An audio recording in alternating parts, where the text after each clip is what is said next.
Well, guys, it's New Comic Book Day, so it's time to take a look at the books on the pull list.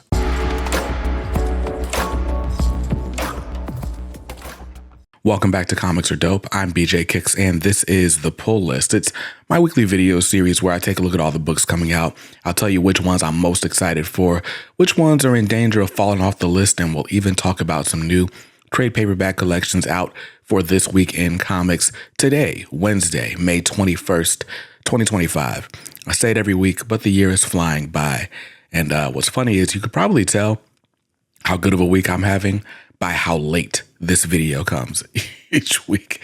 Here we are in the middle of New Comic Book Day. So your shops are already open. So now let's talk about the books that I'm excited to grab. Let's jump in straight with the top of the pile. These are the books I am most excited for. I try to limit them to four books that I am most excited about based on how I enjoyed the last issue of the series so far. So we're going to jump in with The Ultimates, issue number 12. Ultimates, written by Dennis Camp, art by Juan Frigeri. It's an awesome book. We are 1 year in. This is issue 12, and each issue has taken place like exactly a month apart.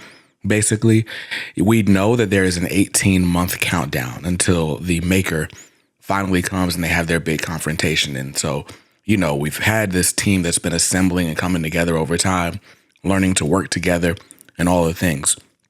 But, you know we're gearing up for that big confrontation, but I'm also curious to see just how this initial arc wraps up, how we kind of commemorate the first year, if you will. So The Ultimates issue 12, cover price on it is $4.99.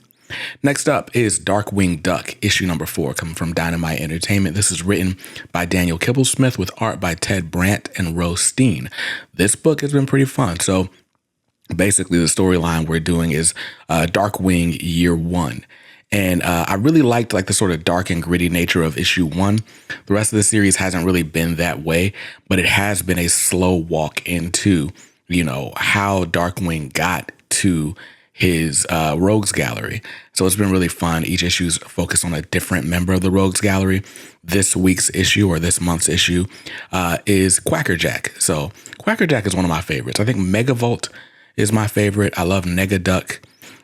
Those probably my two absolute favorites, but I like Quackerjack as well. They're all really silly in their own ways.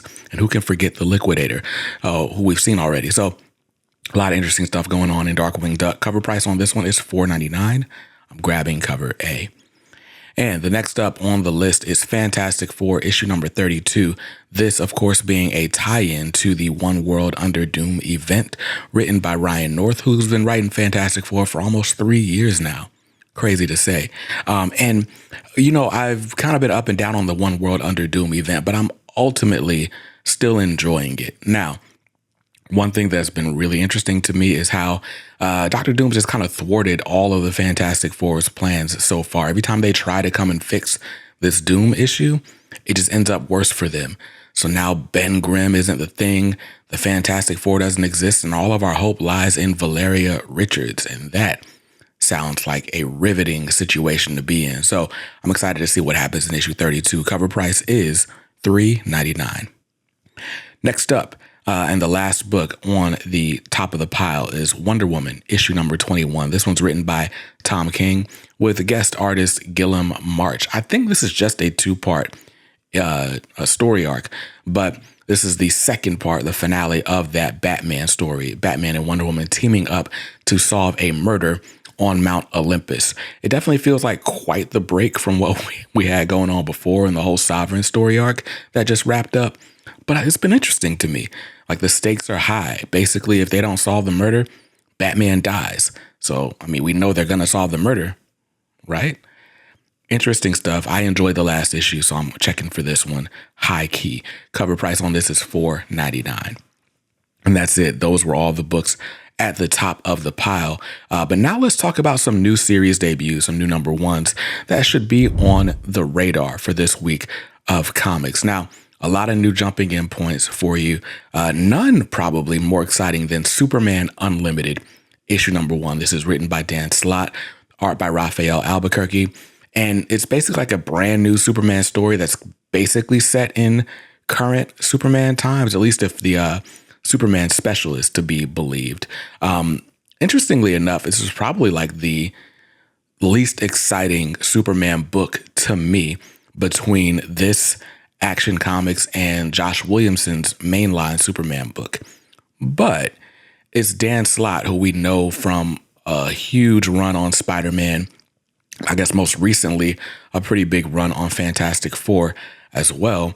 And he's making his, I don't know if this is his debut for DC Comics, but it's the first time I've seen him write a DC comic.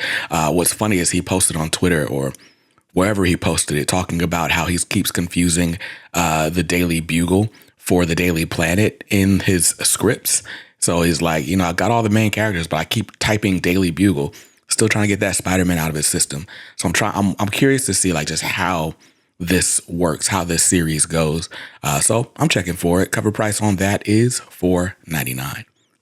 Next up is The Thing, issue number 1. This is written by Tony Fleece, I think art by Justin Mason from Marvel Comics. Now, we've got the One World Under Doom thing going on. Ben Grimm doesn't even have like the rocky skin anymore.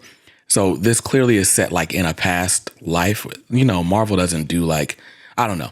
The point is, this is still in continuity, but it's somewhere deep tucked in continuity back in the day. It's not really coinciding with anything going on right now. I'm into this because The Thing was actually like one of my first favorite characters, especially on the Marvel side. They used to have that Fantastic Four cartoon that would come on early in the mornings before I went to school. Like they would play that 1960s Spider-Man and His Amazing Friends animated series, and they'd play the Fantastic Four right after that. And I don't know, something about The Thing being orange and tough and having the rocky skin was just cool to me. So I'm always down to see a good solo tale. And Tony Fleece has never written a comic I didn't like. Like, never. So I'm checking for it. Cover price is $4.99. Next up from Marvel, there's a brand new Scarlet Witch series. This is the Vision and the Scarlet Witch issue number 1. Now, you might know that Steve Orlando's been writing Scarlet Witch for like the better part of 3 years now, and they keep renumbering it like every 5th or 6th issue. But each one kind of serves as its own miniseries in the same continuity. The last one I read, I think it was the Scarlet Witch and Quicksilver. And Scarlet Witch was like running an apothecary and stuff like that. I kind of checked in and out. I wasn't really a huge fan of that one. I'm curious to see what Vision brings to the table. And so if you like seeing Vision and Scarlet Witch together, check this one out. Cover price on it is $4.99. And the last series debut that I will shout out today is Spider-Man and Wolverine, issue number 1. Spider-Man and Wolverine, this is written and drawn by Kari Andrews, if I'm not mistaken. And honestly, that's reason enough to buy it. That dude just does really, really good art. If I'm not mistaken, I have a short box with the Spider-Man and Wolverine art by Kari Andrews on it. And yeah, it just looks dope. So I'm curious to see what the visuals are like. Yeah, I don't know. I feel like a lot of these little miniseries feel unnecessary. They feel like they kind of bloat the pull list, if you will. But who can resist a good team up? So Spider-Man and Wolverine out this week. Cover price is $4.99. And those are all the books that are on the radar, new series debuts. And if I'm going to make room for any of those on the pull list, then, well, we got to have a come to Jesus moment. Let's see where we are. Now, if this screenshot is to be believed, and it is, all the books that I'm grabbing this week are going to cost me $66.61. Now, I try to stick to a weekly budget of $50. That means 3 books have got to go. And, it's usually pretty difficult for me to drop books from the pull list. I'm usually really enjoying most of the stuff that I'm reading. I'm just like an issue or 2 behind. This week, there's some stuff that I'm like way further behind on. So let's talk about the Fledgling 4. These are the books that, like I said, maybe I was enjoying, but they've slowly sunk their way to the bottom of the reading pile. And it's time to take a serious look at things to say, like, am I still going to keep buying this knowing I'm behind on it? Or what's the deal? So let's talk about these 4. We'll start off with The Amazing Spider-Man. The Amazing Spider-Man issue number 4. This is written, I almost said Zeb Wells. It's not Zeb Wells. Who's the dude writing Amazing Spider-Man now? He did the 8 Deaths of Spider-Man. Joe Kelly, Pepe Larraz, John Romita Jr. are on this Spider-Man title. And I forgot Spider-Man double ships. So it's only been like 2 months of real time, and we have 4 issues already. And it's like, I only read issue 1. I probably should drop Amazing Spider-Man, but it's Amazing Spider-Man. I feel like dropping Amazing Spider-Man is as silly as dropping Batman. And the art was actually really good in issue 1, but I'm 3 issues behind, so we gotta make some things shake. $4.99 is cover price on that. Next up is Batman and Robin, Year 1, issue number 7. This one's written by Mark Waid with art by Chris Samnee, and I was very excited to see Chris Samnee get a Batman assignment because he does these Bat-tober illustrations every year, and they always just look so good. And his sort of like, I don't know how you would call it, like a sparse line work, like everything just looks super precise, but like cartoony, like kind of like an Alex Toth. I don't know, more like a Chris Samnee, I guess is how you would describe his art style. But I just really love his art. And funny enough, I signed up for this series knowing that I had way too many Bat books on the pull list, and I probably wasn't going to be able to get to it. But I didn't want to wait because it's a 12-issue maxi series, which means it's going to take at least a year from the first issue for a hardcover to come out. And I just didn't want to wait that long to experience the story. But since issue 1, the rest of it is just sat right there. Like, I think issue 1 came out during New York Comic Con, and I've not read a single issue since then. So I could have done just as well not picking up but here we are 7 issues in, and now I got decisions to make. Batman and Robin, Year 1, issue 7, $3.99 is the cover price on that. Next up on the Fledgling 4 is Exceptional X-Men, issue number 9. Exceptional X-Men, written by Eve Ewing, with art by Carmen Carnero. This follows Kitty Pryde and a sort of new group of mutants. And quite honestly, I'm only like midway through the first trade on this book. I am excited to see that it is continuing past issue 10. That seems to be like the cutoff for a lot of these X-Men titles. But there's already an issue 11 solicited for this.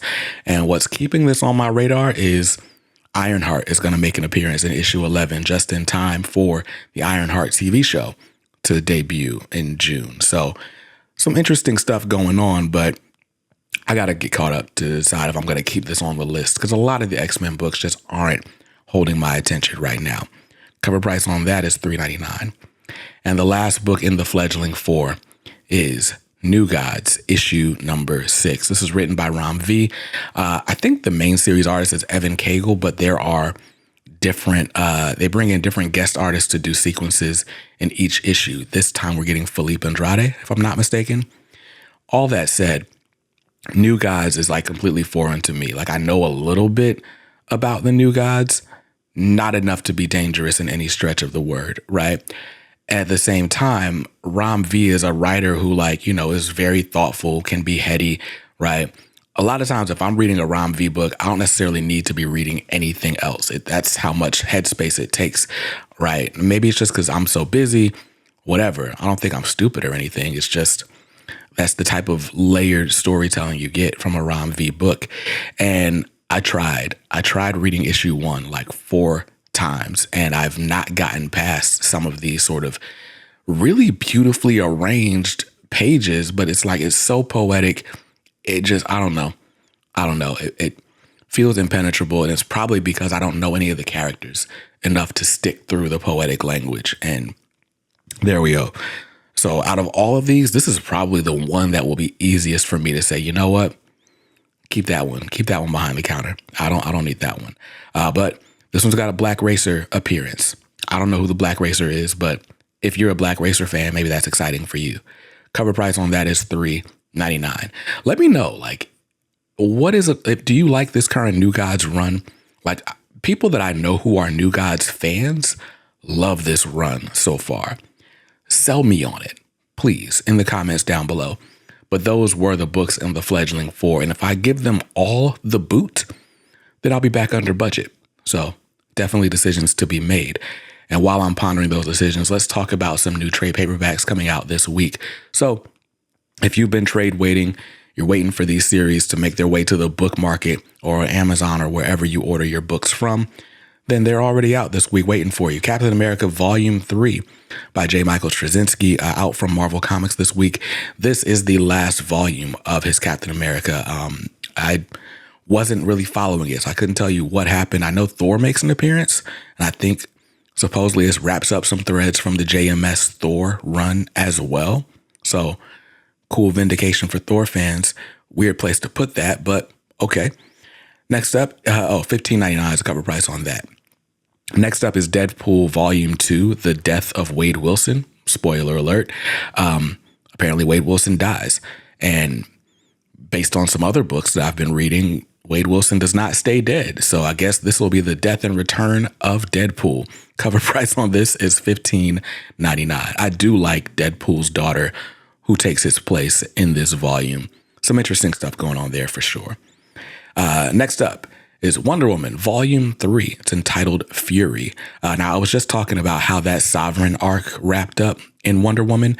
This collects that, the last little arc for the Sovereign before we get into some other some other adventures going on with Wonder Woman. So if you were following that whole thing, like the dude that took over the White House and how that's getting handled, you'll see the conclusion there. It also gets into some of the absolute power stuff. Some interesting stuff there for sure. $19.99 is the cover price on that one. And the last trade I'm shouting out today comes from DC Comics as well. This is Green Lantern Volume 3. This also collects basically a lot of the happenings around absolute power for Hal Jordan. Now, after this volume, we get like the Fractured Spectrum era, and there was like a one-shot, and then we got a different one-shot, the Civil Corps special, and then we had, what else do we have? We now have 2 Green Lantern titles. All of that with Jeremy Adams kind of spearheading. So interesting stuff happens after this volume. This volume kind of lost me going back and forth between the absolute power stuff, but there's definitely some interesting things. There's a new character, a sort of villain that makes a debut here that you need to see. And so definitely pick up Volume 3 of Green Lantern, but I think it really is going to ratchet up in Volume 4. Cover price on that one is $19.99. These DC trades feel overpriced to me. Maybe that's just me, or maybe they're overpriced, but that's it. That is it for the pull list. That's it for all the trades I'm looking at this week. And that's it for this video. Now I got to give a huge shout out to my LCS, Fight or Flight Comics, who does keep my pull list waiting for me every single week. So shout out to Dan, Casey, Emily, Sarah, everyone that helps me get my books on time. And if you want to visit them, you can go to Triangle Town Center Mall. They're on the first floor. If you go in by the food court, make a left, go right past Hollister, you'll see a huge paper mache Ben Grimm in the window, and you'll know you're in the right spot. They'll take great care of you, especially if you tell them that I sent you. So with that, be on your way. Hope you find something really dope at the shop this week. Let me know what you're most excited for. Some of there's a lot of books that I don't cover. Bug Wars is out this week. Detective Comics is out this week. There's a lot of cool stuff out this week. So let me know what you're grabbing. I'll see you in another video soon. Until then, stay safe, stay awesome, and read something dope today. Peace.